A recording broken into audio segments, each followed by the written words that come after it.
Bismillahirrahmanirrahim. Assalamualaikum warahmatullahi wabarakatuh.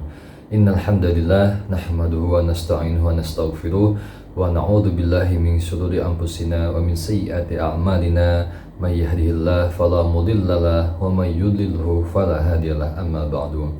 Allahumma shalli ala sayyidina Muhammad wa ala ali sayyidina Muhammad kama shallaita ala sayyidina Ibrahim wa ala ali sayyidina Ibrahim wa barik ala sayyidina Muhammad wa ala ali sayyidina Muhammad kama barakta ala sayyidina Ibrahim wa ala ali sayyidina Ibrahim fil alamina innaka Hamidum Majid. Teman-teman yang dirahmati oleh Allah Subhanahu wa taala, alhamdulillah alamin.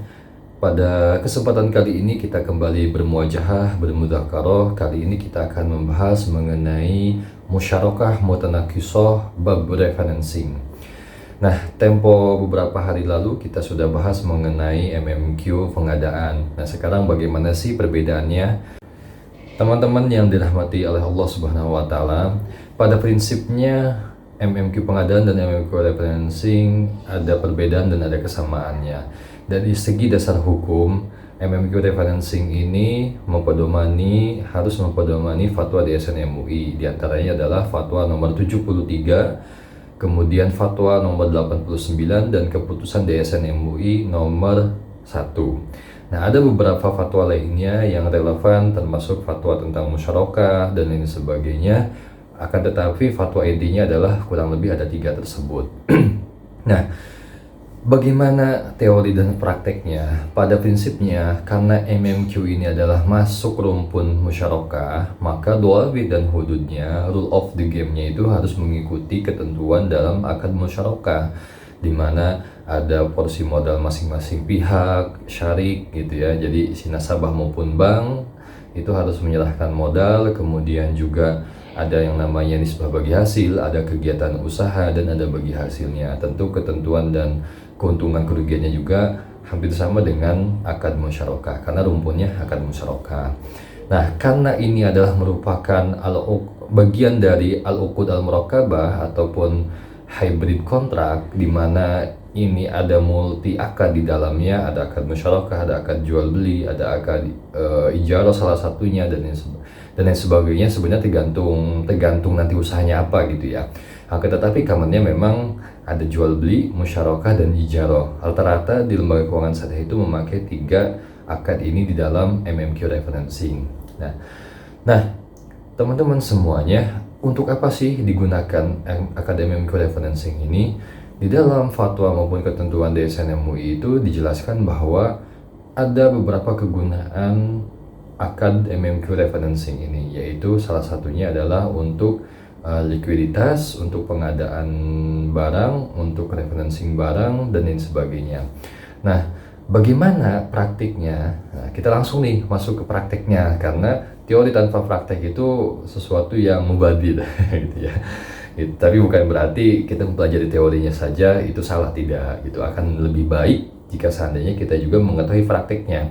Apalagi kita suatu saat misalkan membutuhkan jasa lembaga keuangan syariah dan disodorkan dengan fasilitas MMQ referencing, kita harus mengetahuinya. Jangan sampai nanti kita asal tanda tangan tidak tahu konsekuensi akadnya bagaimana gitu ya. Jadi kita harus menjadi masyarakat yang cerdas, nasabah yang cerdas. Praktiknya, nah misalkan untuk segmen mikro nih, nah bagi Anda, bagi teman-teman yang memiliki usaha dan masuknya ke segmen mikro, ini kan biasanya membutuhkan modal kerja gitu ya. Misalkan ada nasabah, dia ini adalah pedagang di pasar tradisional ataupun pasar modern gitu. Dia membutuhkan modal kerja, bahan baku, ataupun misalkan kalau di pasar tradisional adalah sembako. Dia harus membeli sekian ton bawang putih, bawang merah, cabai, beras dan lain sebagainya. Dia membutuhkan permodalan gitu, sehingga dia datanglah ke bank syariah gitu ya untuk meminta modal. Nah, bank syariah bisa pakai akad apa? Sebenarnya banyak pilihannya. Akan tetapi kenapa harus MMQ referencing? Kenapa yang paling mudah MMQ referencing? Karena kalau MMQ referencing itu, jadi asalkan si nasabah punya aset untuk direfinancing, misalkan si nasabah itu punya rumah, dia referencing rumah tersebut, kemudian ketika sudah direfinancing ini dia akan mendapatkan likuiditas, uang gitu kan. Nah, uang itu digunakan oleh dia untuk membeli sembako, modal kerjanya, kemudian dia dapat melakukan usaha atas modal kerja tersebut. Nah, kenapa enggak musyarakah, kenapa enggak mudharabah? Nah, musyarakah mudharabah yang pure itu agak susah ternyata diterapkan di segmen mikro. Why? Kenapa? Karena menuntut adanya realisasi bagi hasil sesuai realisasi pendapatannya. Nah, ini yang kadang-kadang susah dikontrol karena beberapa lembaga keuangan syariah, bank syariah itu kadang tidak memiliki ataupun bisa dikatakan belum memiliki kapasitas untuk mereview setiap bulan, setiap saat kegiatan usaha si nasabah secara detail, khususnya masalah pendapatan. Itu kadang-kadang kendalanya seperti itu. Yang kedua, kadang nasabah juga nggak mau ribet. Ah, udahlah, nggak usah direview, pokoknya saya mau bayarnya segini aja gitu kan. Nah, kalau pakai musyarakah mudharabah nggak bisa kayak gitu, karena harus sesuai dengan realisasi pendapatan. Akhirnya para ulama, para fuqaha gitu ya, khususnya di DSN MUI dan tentu di lembaga keuangan syariah itu ada Dewan Pengawas Syariahnya, memberikan makharijul fikih, solusi dalam fikih. Ya udah, daripada ribet pakai merubah susah juga, ya udah pakai MMQ referencing. Nasabah datang ke bank syariah, saya butuh modal kerja, mau beli sembako misalkan untuk dijual lagi kepada end user saya, untuk kepada masyarakat. Gimana nih solusinya? Kata bank syariah, Bapak punya rumah nggak? Nah, rata-rata yang namanya manusia rata-rata nih punya rumah kan. Ya udah, kita referencing aja kata bank syariah. Misalkan rumah itu ditaksasi di takwim al-urud, harganya misalkan 500 juta rupiah gitu ya. Si bapak tersebut, si nasabah itu, dia butuh modal kerja 300 juta untuk membeli beras sekian ton dan lain sebagainya. Akhirnya si bank syariah itu membeli sebagian aset milik nasabah rumah tadi seharga 300 juta sesuai modal kerjanya. Loh, kok Ustaz 300 juta doang? Karena butuhnya 300 juta. Nah, tenang dulu, kita jelaskan sampai utuh ya. Bank syariah membeli sebagian aset milik nasabah 300 juta. Berarti rumah itu kan tadi 500 juta ya, 200 jutanya lagi masih ada tuh. Nah, itu dibiarkan. Jadi 300 juta dibeli oleh bank syariah, menjadi porsinya bank syariah, 200 juta itu adalah menjadi porsinya si nasabah. Sehingga karena rumah ini seakan-akan ya, bukan seakan-akan ya, tapi memang pada faktanya sebagiannya adalah milik bank syariah, sebagiannya adalah milik nasabah, sehingga rumah ini adalah milik bersama, milik bank syariah itu dan milik si nasabah. Itu ya. Itu satu, akadnya jual beli. Jadi ada yang namanya al-bai. Nah, makanya dalam fatwa DSN MUI nomor 89 itu ada istilah al-bai dalam rangka MMQ. Namanya MMQ referencing kalau bahasa praktiknya. Nah, karena rumah ini milik bersama, supaya tidak konsumtif, supaya produktif, akhirnya diusahakanlah, kata bank syariah, udah nasabah kita sepakat nih, karena ini rumah milik bersama, kita sewain. Kan musyarakah harus produktif. Namanya musyarakah harus ada usahanya gitu kan. Namanya usaha ya, harus ada kegiatannya gitu ya. Karena rumah ini milik bersama, milik bank syariah dan si nasabah, maka diusahakanlah rumah ini dengan cara apa? Dengan cara disewakan. Nah, disewakan ke siapa? Dalam fatwa boleh kepada nasabah itu sendiri, boleh kepada pihak ketiga. Nah, tapi prakteknya jarang dilakukan disewakan kepada pihak ketiga. Kenapa seperti itu? Karena risikonya besar dan khawatir nanti ada risiko-risiko lain lah gitu ya, yang tidak bisa dimitigasi gitu ya. Nah, akhirnya rata-rata pada prakteknya disewakan ke nasabah sendiri. Lah Ustadz, kok gimana? Bisa nggak rumah milik bersama disewakan ke salah satu pihak? Bisa. Jadi rumah milik bersama itu kita simpelnya sebut sebagai rumah milik entitas MMQ, entitas musyarakah mutanakisah, disewain kepada si nasabah itu sendiri, gitu ya. Jadi logikanya gini, kenapa itu bisa dilakukan? Nah, logikanya gini, yang paling mudah misalkan ada satu keluarga kakak beradik memiliki harta warisan dari orang tuanya berupa satu rumah.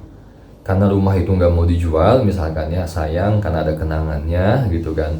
Tapi masing-masing anak ini gitu ya, kakak beradik ini hampir memiliki rumah masing-masing. Hanya satu misalkan si bungsu yang nggak punya rumah gitu ya. Nah, Ya udah deh, daripada ini kita jual dan supaya produktif, supaya menghasilkan juga gitu ya.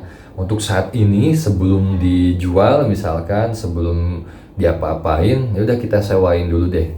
Jadi si entitas ahli waris menyewakan kepada salah satu pihak yang di dalamnya memang dia termasuk ahli waris gitu kan. Jadi kakak beradik, mayoritas kakak beradik itu semuanya, maksud saya semua ahli waris itu bersepakat, udah deh daripada ini nanti ribut-ribut, rumah ini sebagai ahli waris kita sewakan kepada salah satu pihak dari kita, yaitu si bungsu tadi gitu kan. Hukumnya apa? Boleh gitu. Nah begitupun dalam MMQ gitu. Jadi rumah milik bersama tadi, rumah si bank syariah, rumah si nasabah, rumah entitas MMQ, kita sebut sebagai entitas MMQ, disewakan kepada salah satu pihak, yaitu si nasabah itu sendiri.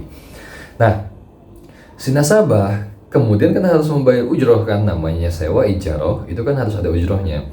Ujrohnya dibayarkan oleh si nasabah kepada siapa? Kepada entitas MMQ, bukan kepada bank aja. Jadi kepada entitas MMQ, artinya kepada kedua belah pihak. Nah yang mengelolanya itu adalah si bank syariah. Misalkan ujrohnya adalah disepakati 5 juta per bulan gitu kan. Misalkan nisbahnya juga, karena musyarakah kan harus ada nisbahnya kan. Nisbahnya misalkan 50%, 50%, 50-50 misalkan. 5 juta dibagi 2,5 juta, 2,5 juta setiap bulannya. 2,5 juta untuk bank syariah, 2,5 juta untuk si nasabah itu sendiri gitu. Nah, kemudian 2,5 juta untuk bank syariah itu ya tentu masuk ke kantong dia sebagai pendapatan dia gitu kan. 2,5 juta nasabah untuk nasabah dikantongi oleh dia juga. Tapi karena si nasabah ini memiliki kepentingannya apa? Supaya porsi si bank syariah yang 300 juta itu, let's say kita ilustrasikan secara proporsional itu misalkan sebesar 60% lah gitu ya, atau 70% gitu ya, lebih banyak dibandingkan si nasabah. Supaya posisi bank syariah itu dalam kepemilikan rumah itu berkurang, namanya pembiayaan kan, dan namanya itu aslinya, awalnya itu adalah milik nasabah, tentu nasabah ingin memiliki secara penuh lagi kan. Si nasabah tiap bulannya memiliki pendapatan 2,5 juta. Ya udah kata nasabah, saya beli deh setiap bulan juga, membeli porsinya si bank syariah setiap bulan. Sehingga nanti porsi bank syariah yang tadi misalkan 60% itu tadi berkurang setiap bulannya gitu kan. Nah, sampai nanti jatuh tempo lunas, nanti kepemilikan rumah itu seutuhnya, sepenuhnya kembali menjadi milik si nasabah 100% gitu. Ustadz takut digade, apa ya istilahnya, takut dilelang, takut nggak amanah dan lain sebagainya. Jangan takut Bapak Ibu semuanya, teman-teman semuanya. Selama kita sebagai nasabah bayarnya tepat waktu, bayarnya sesuai dengan kesepakatan, bank syariah tidak akan melakukan lelang dengan semena-mena gitu. Jadi selamanya kita amanah sebagai nasabah, kan itu juga duitnya bukan duit bank itu aslinya gitu, bukan duit bank, tetapi itu juga duit si nasabah DPK, dana pihak ketiga, tabungan, deposito, giro. Jadi kita juga harus berpikir sebagai nasabah itu bukan duit si bank syariah pure, akan tetapi mereka juga ngambil duitnya dari DPK, dari nasabah deposan gitu, dari nasabah tabungan. Jangan sampai kita juga sebagai nasabah enak saja tidak membayar, malah menzolimi nasabah DPK. Jadi ada mitigasi resikonya lah yang begitu panjang kalau kita ceritakan. Jadi intinya jangan khawatir, selama kita amanah membayar angsurannya, membayar ujrohnya, insya Allah bank syariah pun akan amanah, tidak akan melakukan lelang. Jadi win-win solution, nasabah mendapatkan permodalan, bank syariah juga menyediakan jasa fasilitas mendapatkan keuntungan gitu kan. Nah Bapak Ibu semuanya, teman-teman semuanya, jadi simpelnya di dalam academic referencing yang common practice, yang best practice sering dilakukan oleh lembaga keuangan syariah, terdiri dari akad jual beli, akad musyarakah mutanakisah itu sendiri, kemudian ada akad ijaroh, ada juga jual beli hisah setiap bulannya gitu ya. Kalau disingkat 3 lah, ada 3 akad. Jadi itu merupakan hybrid kontrak, hukumnya boleh gitu ya.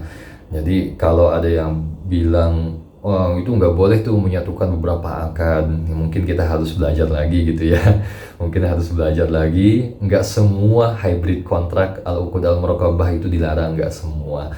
Hanya beberapa saja yang dilarang gitu ya, yang memang itu saling bertentangan atau satu sama lainnya, karakteristik akadnya, ataupun bertentangan dengan nas Al-Quran maupun as-sunnah. Akan tetapi selama tidak ada larangan maka hukumnya boleh, gitu ya.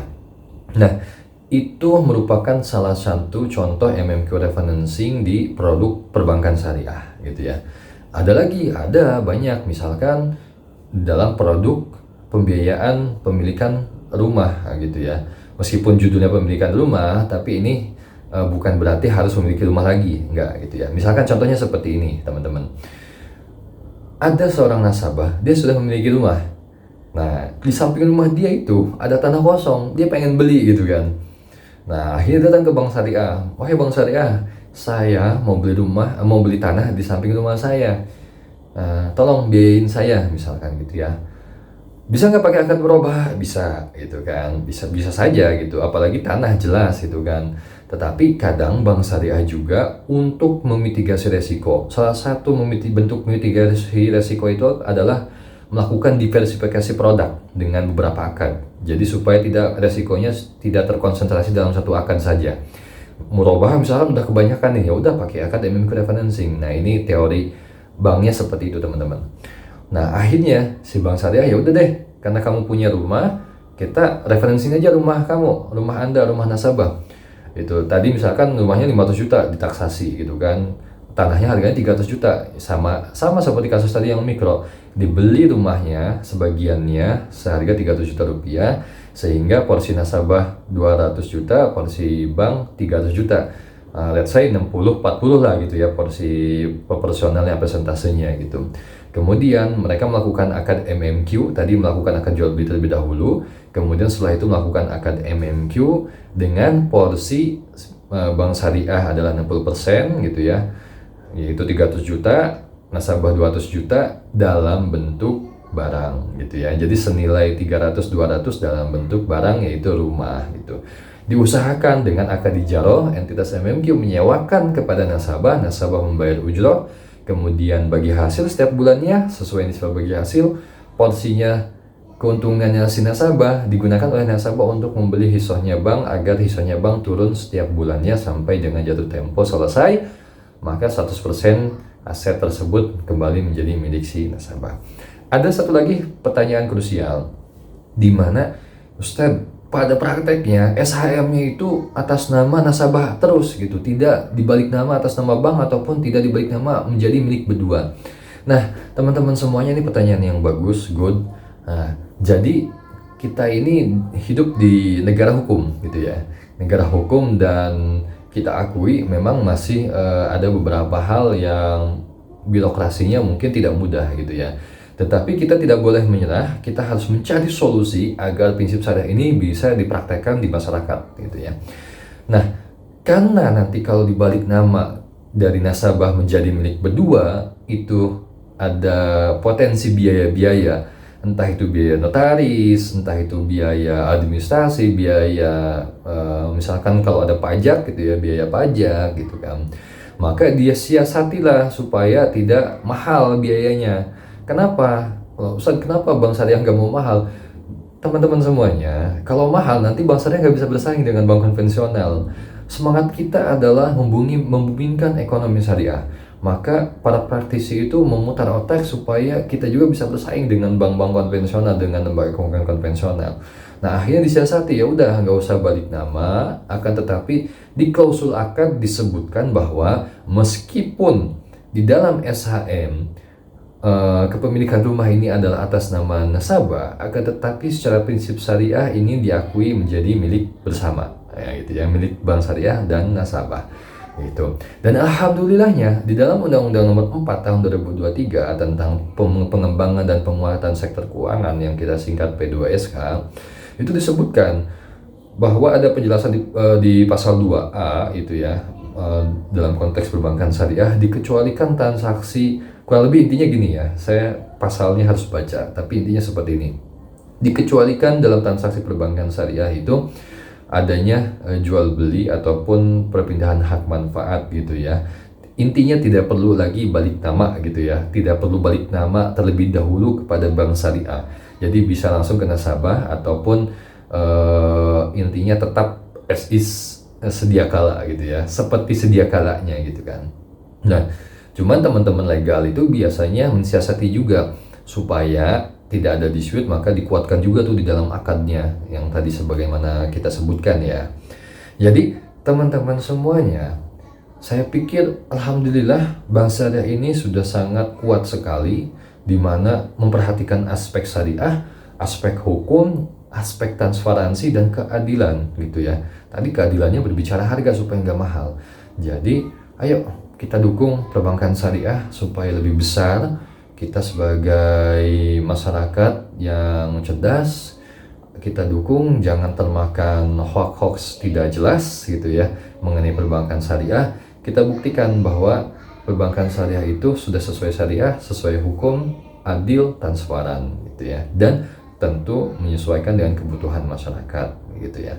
Karena kalau seandainya teori tidak bisa dipraktekkan, maka percuma syariah ini tidak akan terus berkembang gitu. Nah, itu saja mungkin teman-teman semuanya. Semoga video kali ini bermanfaat, mengedukasi kita semuanya. Mari kita bumingkan ekonomi syariah lillahi kalimatillah. Sebelum kita tutup, jangan lupa share konten ini, komen. Jika ada hal-hal yang baik silahkan di share, jika ada hal-hal yang kurang pas ataupun ada hal-hal yang ingin ditanyakan silahkan di komentari. Ini menjadi perbaikan untuk kita semuanya. Wallahul muwaffiq ila aqwamit thoriq. Assalamualaikum warahmatullahi wabarakatuh.